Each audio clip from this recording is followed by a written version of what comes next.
This is a crucial part of the client journey that often gets overlooked: offboarding. Whether you're a coach, consultant, or online service provider, how you end a client relationship can leave a lasting impression. In this video, I'll walk you through a smooth and professional offboarding process, ensuring that your clients leave with the same positive experience they had when they started working with you. Hi, I'm Samantha, here to help you organize and systemize your business operations so that you can save time and mental energy and focus on what you love to do. Stick around because later in this video, I'll share my foolproof offboarding system that you can implement in your own business. So what exactly is client offboarding? Simply put, it's the process of formally closing out a project or ending a client relationship. This involves delivering any final work, collecting feedback, and wrapping up any loose ends to ensure both you and your client are on the same page moving forward. So why is this important?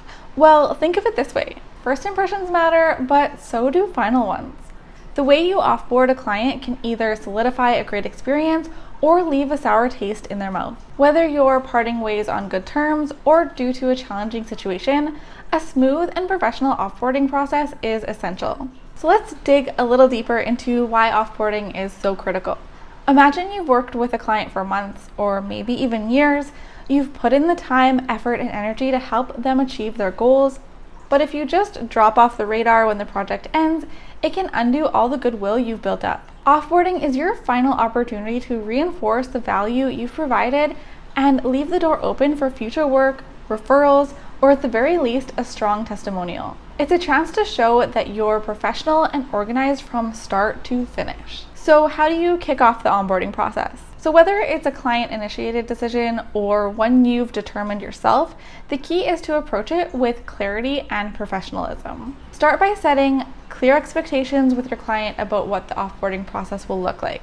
So this could be a conversation during your final meeting or a detailed email that outlines the next steps. Transparency here is key. You want your client to feel informed and reassured that everything will be handled smoothly. In my business, I keep an offboarding process template in Asana. This way, I'm not reinventing the wheel each time I end a client relationship. Everything is outlined step by step, which ensures I don't forget anything crucial. Some things you might want to include in your checklist are making sure everything is wrapped up and communicated to the client. If there's a notice period in your contract, be sure to follow it.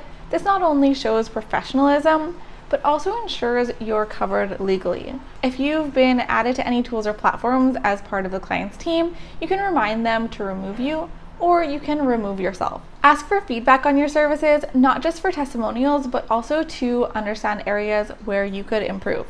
There are many more steps you might want to include, but it all depends on your business and the work that you do with your clients. Now let's jump into Asana and I'll show you exactly how I manage this process. So you're in your client project, you're likely going to have a template for this, but so you're setting it up for the first time.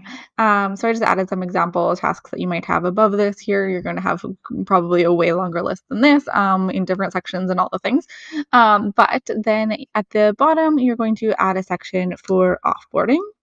And then underneath, you're going to go ahead and add your offboarding tasks. So you can do things like send a list of future action items so that they can continue progressing even after your time is complete. That is a great way to keep the client happy and, just put in that extra effort. Even though they're not working with you anymore, you can continue providing them with value. Send final files. These are just examples. Yours might look different. You're going to want to always probably send an offboarding email though and request testimonial. All right, so something like that is going to be your list.